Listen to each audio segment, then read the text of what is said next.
Hey there, parents and future swim stars. Ready to dive into some fun? Today, we're sharing top tips on how to teach your child to swim safely in the pool. Step 1. Start with water confidence. Help your child get comfortable in the water by playing fun games and splashing around.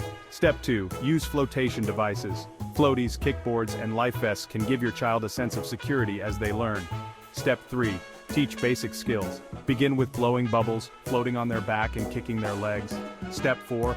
Gradual submersion. Slowly introduce your child to putting their face in the water and holding their breath. Step 5. Use simple strokes. Start with doggy paddle and progress to basic front crawl strokes. Step 6. Practice safety rules. Teach your child never to swim alone and always stay within the designated safe areas. Step 7.